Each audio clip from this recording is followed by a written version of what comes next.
Zuber and Company, fire forensic experts and forensic engineers. Seeking answers from ashes. Seeking answers.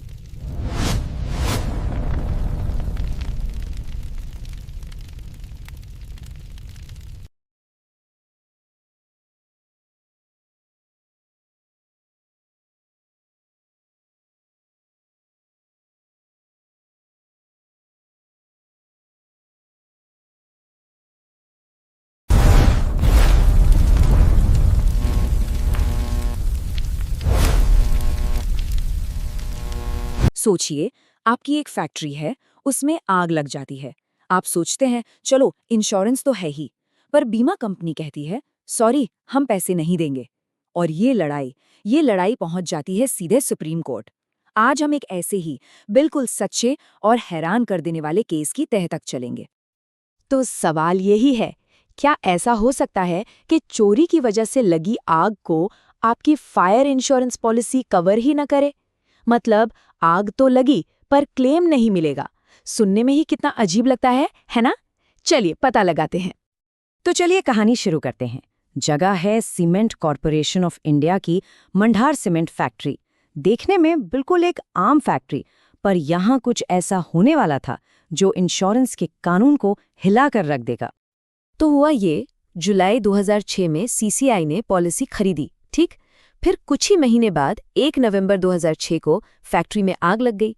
CCI ने जनवरी 2007 में claim file किया और फिर लगभग 1 साल के इंतजार के बाद जनवरी 2008 में बीमा कंपनी ने साफ मना कर दिया, क्लेम रिजेक्ट। और यहीं से असली कहानी शुरू होती है। अब शायद आप सोच रहे होंगे, आग लगी कैसे? कोई शॉर्ट सर्किट? नहीं, कहानी इससे कहीं ज्यादा मजेदार है। हुआ ये कि कुछ छोटे मोटे चोर फैक्ट्री में घुसे थे तांबा चुराने, और उन्होंने तांबे की वाइंडिंग काटने के लिए इस्तेमाल किया एक गैस कटर का, और बस उसी गैस कटर से निकली चिंगारी ने एक ट्रांसफार्मर में आग लगा दी। मतलब एक छोटी सी चोरी एक बहुत बड़ी तबाही की वजह बन गई। और अब आता है कहानी में सबसे बड़ा ट्विस्ट। सीसीआर को तो यही लगा कि चलो आग लगी है, फायर पॉलिसी है, पैसा मिल जाएगा। लेकिन इंश्योरेंस कंपनी का जवाब सुनकर उनके होश उड़ गए। और देखिए, ये कोई छोटा मोटा अमाउंट नहीं था। क्लेम था पूरे 2,20,14,190 रुपए का। बहुत बड़ा नुकसान था, जिसके लिए ही तो उन्होंने इंश्योरेंस लिया था। तो इंश्योरेंस कंपनी ने कहा, क्या? उन्होंने एक कानूनी दाव खेला। उन्होंने कहा, देखिए, नुकसान का जो प्रॉक्सिमेट कॉज है, मतलब सबसे करीबी और असली वजह, वो आग नहीं, चोरी है। और क्योंकि चोरी उनकी पॉलिसी में कवर्ड नहीं थी, इसलिए वो क्लेम नहीं देंगे। यहीं से ये शब्द प्रॉक्सिमेट कॉज इस पूरे केस का हीरो बन जाता है। अच्छा, तो ये नेम्ड पेरिल पॉलिसी या नामित जोखिम पॉलिसी आखिर होती क्या है? सिंपल है, ये एक ऐसी लिस्ट की तरह है। पॉलिसी में जिन जिन खतरों का नाम लिखा है, जैसे आग, बाढ़, भूकंप, बस उन्हीं पर क्लेम मिलेगा। अगर कोई खतरा उस लिस्ट में नहीं है तो आपको कुछ नहीं मिलेगा। तो अब सिचुएशन बिल्कुल साफ थी। एक तरफ फैक्ट्री, दूसरी तरफ इंश्योरेंस कंपनी। घटना एक, पर उसके मतलब दो निकाले जा रहे थे। पूरी लड़ाई इस एक सवाल पर आकर टिक गई थी, इस तबाही की असली वजह क्या थी? ये जो प्रॉक्सिमेट कॉज है ना, इसे कानून की भाषा में ऐसे समझते हैं। सोचिए, डोमिनो की एक लाइन लगी है। जो पहला डोमिनो गिरता है वही बाकियों को गिराता है। तो प्रॉक्सिमेट कॉज वही पहला डोमिनो है। अब इस केस में सवाल यही था कि वो पहला डोमिनो चोरी थी या आग। तो देखिए, दोनों तरफ की दलीलें क्या थीं।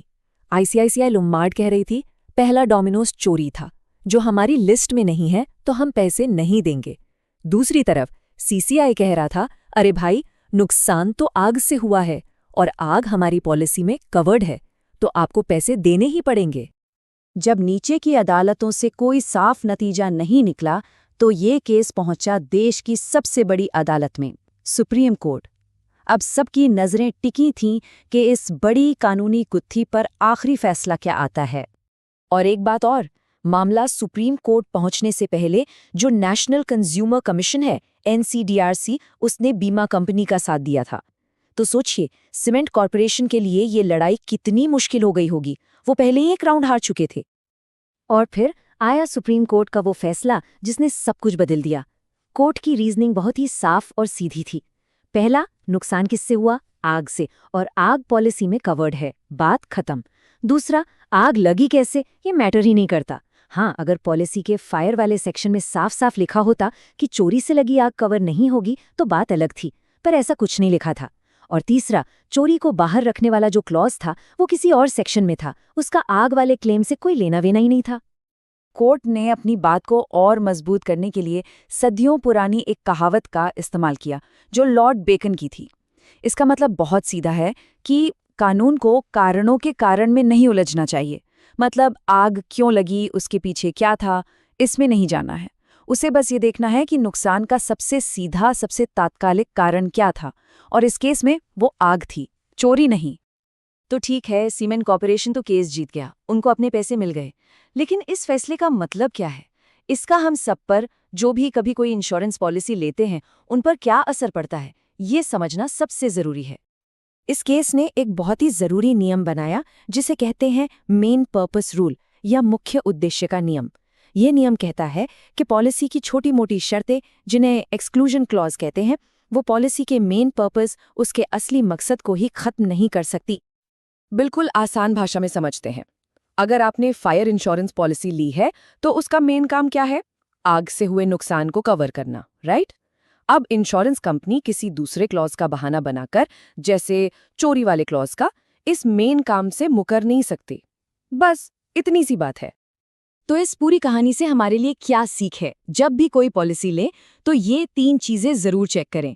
स्टेप 1, साफ साफ देखें कि क्या क्या खतरे कवर्ड हैं।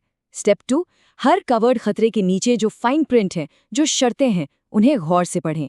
और स्टेप 3, ये पक्का कर लें कि ये छोटी मोटी शर्तें आपके पॉलिसी के मेन वादे को ही कमजोर तो नहीं कर रही।